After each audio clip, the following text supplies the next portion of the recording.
आणि सध्या परिस्थिती दिसते की भाजप सत्तेत बसेल. अशा वेळेस आम्ही भाजप सोबत जाणार आहोत. भाजप सत्तेत बसेल?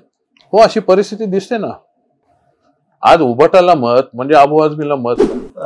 मनसेला कायम भाजपची बी टीम बोललं जातं किंवा तुम्हाला स्क्रिप्ट भाजपकडून येतात लिहून, तर तुम्ही नेते आहात, तर तुमच्यापर्यंत कधी अशी स्क्रिप्ट येते का? तुम्ही भाजपची नाही. टीम समजता का? नाही, विषयच काय येतो.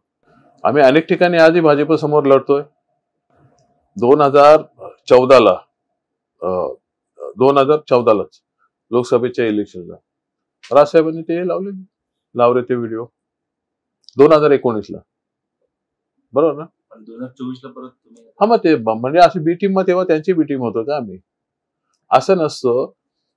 त्यावेळेस एक जनमानसाचे कानोसा घेतात माननीय राजसाहेब. लोकांसोबत राहायला पाहिजे किंवा लोकांची जी भावना असायला पाहिजे. त्यावेळेस काही घटना घडलेल्या होत्या पुलवामा सारख्या, या माननीय राजसाहेबांना पटत नव्हत्या. ते उघड बोलतात ना, उघड त्यांची भूमिका जाहीर असते. एखाद्या गोष्टीवर मत व्यक्त करणं म्हणजे ती भूमिका नव्हे.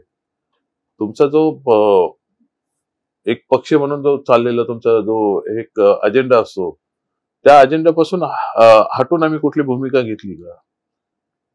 तसं नाहीये ना. या गोष्टी त्या राजकीय परिस्थितीत त्या पक्षांच्या बाबतीत घेतलेल्या भूमिका आहेत. महाराष्ट्र हित, महाराष्ट्रासाठी घेतलेल्या भूमिकेवर आम्ही आजही ठाम आहोत आणि तीच आमची भूमिका आहे. सध्या ना राज्यातील ग्रामीण भागामध्ये भाजप विरोधात थोडासा राग दिसतोय. अशा वेळी तुमचे पक्षाचे अध्यक्ष राज ठाकरे किंवा तुम्ही नेते म्हणून भाजप सत्तेत येणार आणि मनसे सत्तेत असणार असं म्हणताय, याबद्दल तुम्हाला काय वाटतं? नाही, तो तोडलेलं वाक्य.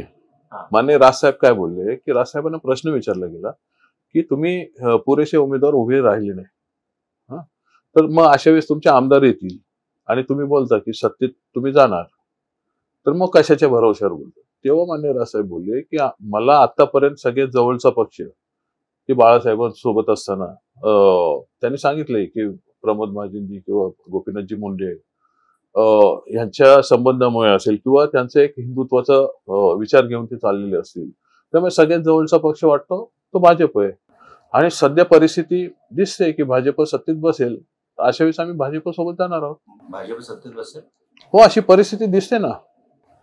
आज उभाटाला मत म्हणजे अबू आझमीला मत. ज्या प्रकारे ही लोक लोकसभेला एकवटलेली महाराष्ट्र का खड्ड्यात घालायचे, लोकांना जनमानसाचा कानोसा तुम्ही डीपली जाऊन घेऊन बघा.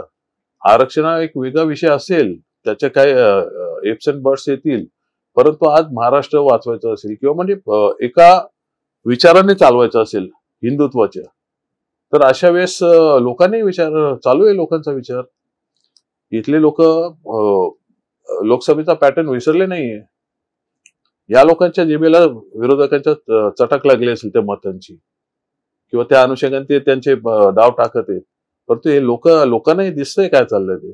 तुम्ही आता म्हणाला की उभाटाला मत म्हणजे अबू आझमी, उभाटावाले म्हणतायत की मनसेला मत म्हणजे जे भाजपचे जे काय प्रकल्प गुजरातला नेत आहेत, म्हणजे त्या भूमिपुत्रांसाठी भाजप लढत्या गुजरातांसाठी गुजरात आणि महाराष्ट्राची इकॉनॉमी कुठे कम्पेअर करतात ती लोक? एक दोन प्रकल्प गेले असतील किंवा त्याच्यात मिसहँडलिंग झाले असेल, परंतु आजही महाराष्ट्र नंबर 1च आहे ना. आणि सत्तेला सपोर्ट देऊन महाराष्ट्रात अजून उद्योग कसे आणायचे ते माननीय राजसाहेब बघतील ना, एकत्र राहून बघतील ते. महाराष्ट्र काय असा एक दोन उद्योग जाऊन लेचापेचा नाहीये की कमजोर झाला आणि गुजरातला गेले. अर्थात मोदीजी गुजरातचे आहेत, ते त्यांच्या राज्याचा विचार करून काही प्रोजेक्ट जात असतील. इथे पण काही गोष्टी घडतायत ना, इथे उद्योग का नाहीत याच्यासाठी पण इथल्या राज्यकर्त्यांनी अंजन घालायला पाहिजे. हे याही मताचं आम्ही स्वतः बघायला पाहिजे की इथे उद्योग का नाहीये, काय प्रॉब्लेम आहे का, आपले कोणी टक्केवारी वगैरे मागतायत का, त्यांच्याकडनं का घसरतायत तिकडे. हा एक विचार करण्याचा विषय आहे.